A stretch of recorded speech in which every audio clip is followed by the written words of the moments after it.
خورشید شاہ صاحب کا انٹرویو جو ہے بہت اس کا آج کل ذکر ہو رہا ہے. سر آپ کیسے دیکھتے ہیں ان کی یہ جو انہوں نے وارننگ سی دی نواز شریف صاحب کو کہ یہ ٹریپ ہے اور اس سے آپ کو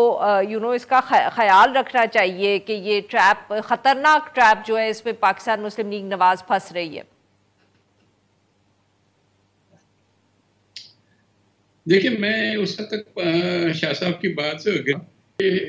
پاکستان مسلم لیگ کا کلیم ہے کہ پاکستان کی بہت بڑی جماعتوں میں سے ایک ہے، اور ہسٹوریکلی یہ پروو ہوا ہے کہ کبھی کم کبھی زیادہ سیٹوں کے ساتھ لیکن کنسسٹنٹلی اپنی ایک جو ہے وہ اسٹرینتھ لے کے پارلیمنٹ میں آتی رہی ہے. لیکن یہ ایکسیپٹ فار 2013 جب بہت بڑا شور تھا، اس کے علاوہ جو ہیوی مینڈیٹس کی باتیں تھیں وغیرہ وغیرہ، لیکن other than that P M L N اپنے اسٹرینتھ پہ آتی ہے. تو اب پھر ایک تاثر مل رہا ہے، اور اس میں کافی سارے چھوٹے چھوٹے فیکٹرز ہیں جو بھی جمع ہو کے یہ تاثر دیتے ہیں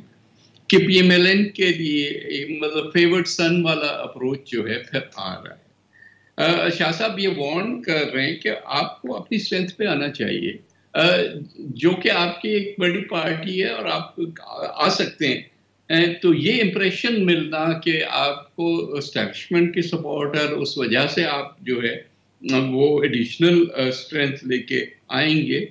یہ خطرناک چیز ہے. کیونکہ جیسے ہم نے 2018 میں فار ایگزامپل دیکھا کہ جب پی ٹی آئی اسی پوزیشن میں تھی اور پی ٹی آئی کو وہ ایڈیشنل اسٹرینتھ ملی، کوئی ایسی سیٹیں بھی ان کو دی گئیں جو کہ وہ تصور بھی نہیں کر سکتے تھے کہ وہ جیتیں گے. تو اس کے بعد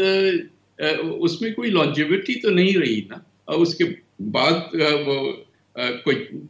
3 سال میں اتنی ان پاپولر ہو گئی ایون پارلیمنٹ میں. باہر تو خیر ٹھیک ہے نا، پالیسیز ہوتی ہیں، وہ اس کا اپنا ایک اثر ہوتا ہے، لیکن within parliament also manageable نہیں رہے، اور ultimately vote of no confidence سے ان کو نکالنا پڑا. تو بات ساری یہ ہے کہ جتنی اپنی اسٹرینتھ پہ کوئی پارٹی آتی ہے اتنی ہی ان کی اسٹیبلٹی ہوتی ہے، مضبوطی ہوتی ہے، اور دوسروں سے بات کرنے میں ان کے پاس ایک کانفیڈنس ہوتا ہے. تو شاہ صاحب is pointing out this danger. جو ہائنڈسائٹ اور جو ہسٹری کی ہماری پوری ٹریننگ ہوئی ہے پارلیمنٹری ہسٹری کی پاکستان کی، وہ تو یہی بتاتی ہے کہ یہ چیزیں جو ہیں پائیدار نہیں ہوتی. تو اس لیے بہتر ہے کہ پی ایم ایل این کے لیے، میاں نواز شریف صاحب کے لیے بھی، اور باقی اوور آل پاکستان کی جمہوریت اور جمہوری سسٹم کے لیے، کہ یہ چیزیں نہ ہوں، کوئی انٹرونشنز نہ ہو، کوئی فیورڈ سن والا پوزیشن نہ ہو، اور ایک ایسی شفاف الیکشن ہو جو کہ اس کے بعد بھی کنٹروورشل نہ ہو. ورنہ تو یہ جو ہم چاہ رہے ہیں کہ الیکشن ہو اور ایک سٹیبلٹی آئے، 5 سال کے لیے ایک حکومت رہے، وہ اگر ہر وقت کوشچن ہوتی رہی تو پھر کیا سٹیبلٹی آئے گی اور کیا لوگوں کو کانفیڈنس ملے گا اس سارے سسٹم میں؟